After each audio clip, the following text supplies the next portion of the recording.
क्या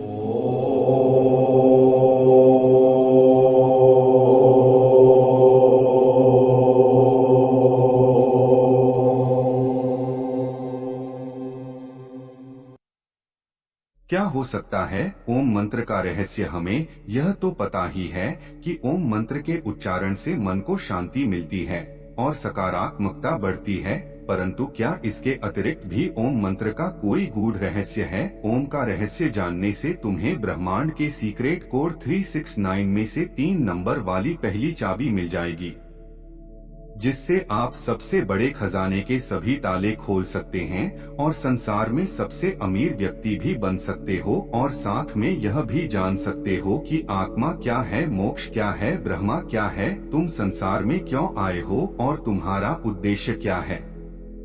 और अगर तुमने ओम के रहस्य को नहीं जाना तो तुम्हारे पास अरबों खरबों रुपए होने के बावजूद भी तुम संसार के सबसे गरीब व्यक्ति ही रहोगे, और ओम मंत्र का यह रहस्य तुम वेदों और उपनिषदों से प्राप्त कर सकते हो। लेकिन अगर तुम्हारे पास इतना समय नहीं है कि तुम इनका अध्ययन कर सको तो आपको हमारी इस वीडियो को अंत तक एकाग्रचित्त होकर जरूर देखना चाहिए।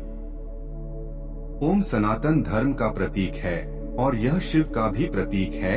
ओम एक ऐसी ध्वनि या मंत्र है जो अनगिनत रहस्य को अपने अंदर समेटे हुए हैं, और अमेरिका की ऑक्सफोर्ड यूनिवर्सिटी में डायरेक्टर रह चुके पीटर रसेल ओम मंत्र पर गहन अध्ययन कर रहे हैं, और उन्होंने =MC² को ओम =MC² के समकक्ष बताया है, और वो कहते हैं कि यह सूत्र चेतना की अभिव्यक्ति को दर्शाता है। ओम ही ब्रह्मांड की एक ऐसी ऊर्जा है जिससे यह ब्रह्मांड बना है। यूनाइटेड स्टेट में अलग अलग जगह पर रिसर्च चल रहा है कि ओम की ध्वनि का हमारे शरीर पर क्या असर पड़ता है। इस रिसर्च में जब अलग अलग ध्वनि को ऊंची आवाज में बजाया जाता है तो हर ध्वनि का असर शांत पड़े पानी पर अलग अलग पड़ता नजर आता है, लेकिन ओम की ध्वनि का असर पानी पर सबसे अलग पड़ता है।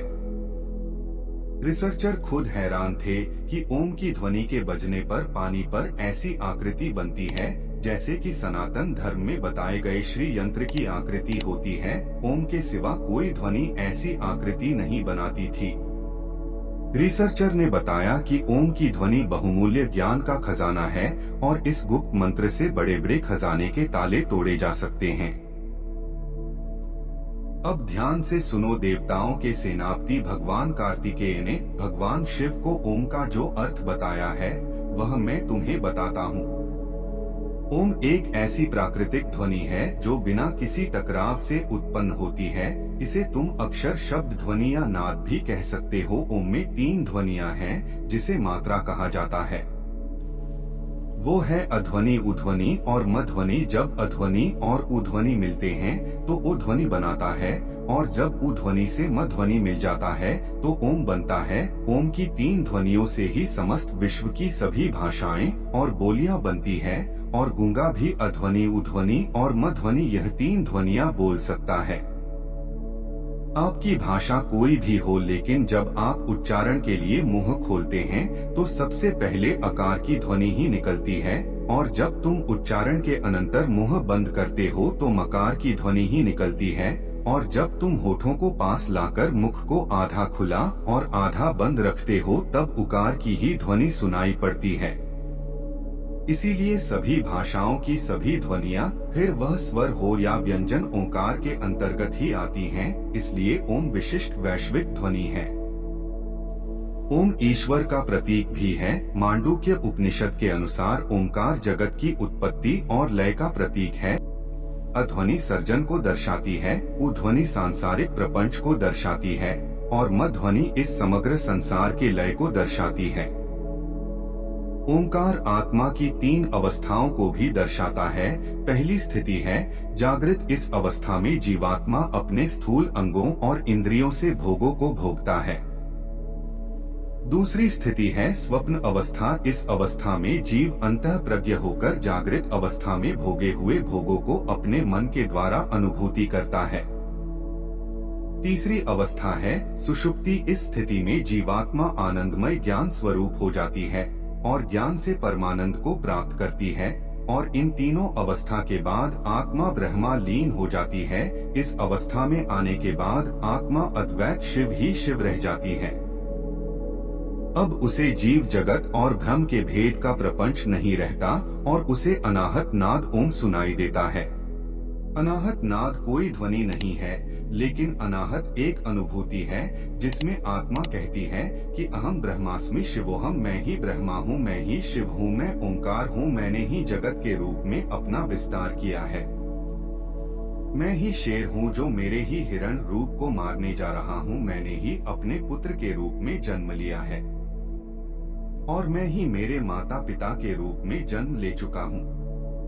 इस संसार में केवल मैं ही हूँ, मेरे सिवा कोई नहीं है। बोलने वाला भी मैं ही हूँ और सुनने वाला भी मैं ही हूँ। सांप बनकर मैं ही अपने आप को डसने जा रहा हूँ और मैं ही उससे बचने के लिए दौड़ रहा हूँ। इस ओंकार के रहस्य को जान लेने के बाद सोना चांदी रुपए पैसे सब मिट्टी लगने लगता है, क्योंकि यह सब भौतिक पदार्थ वास्तव में मेरा ही स्थूल रूप है। मैं तो इतना अमीर हूँ कि यह घर, यह जमीन, यह पृथ्वी, यह तारामंडल ही नहीं, पूरा ब्रह्मांड ही मेरा है। और ऐसे कितने ब्राह्मण होंगे जो मेरे ही अंग है, तो मेरे जितना अमीर कौन हो सकता है। जब मुझे इतना बड़ा खजाना मिल रहा है, मैं क्यों इन कुछ किलो सोना चांदी और रुपए पैसे के पीछे भागूं। और इस खजाने को खोलने के लिए मैंने 3 नंबर की चाबी दी है। ओंकार जो अब मैं तुम्हें बताता हूँ, मूल नैसर्गिक ध्वनियाँ 3 है, अध्वनि, उध्वनि और मध्वनि। नैसर्गिक रंग 3 है, लाल, पीला और नीला। प्रकृति के मूल लक्षण 3 है, नाम, रूप और गुण। शरीर की तासीर 3 है, कफ, पित्त और वायु। ब्रह्मांड की स्थितियाँ 3 है, उत्पत्ति, पालन और प्रलय। और उनके देवता भी 3 है, ब्रह्मा, विष्णु और महेश। पदार्थ के मूल तत्व 3 है, न्यूट्रॉन, प्रोटॉन और इलेक्ट्रॉन। पहले आयाम 3 है, लंबाई, चौड़ाई और गहराई। और इन 3 नंबर की चाबी को जितना गहराई से अध्ययन करोगे और उसकी गहराई में जाओगे, तुम मुझे ही पाओगे, नहीं अपने आप को ही पाओगे। क्योंकि इस संसार में तुम्हारे सिवा दूसरा कोई है ही नहीं। तो मित्रों, यह वीडियो आपको पसंद आई होगी तो वीडियो को लाइक करें और ऐसी ही ज्ञानवर्धक जानकारी के लिए आप हमारे चैनल ज्ञान लोक को सब्सक्राइब जरूर करें और कमेंट में ओंकार लिखना ना भूलें। धन्यवाद।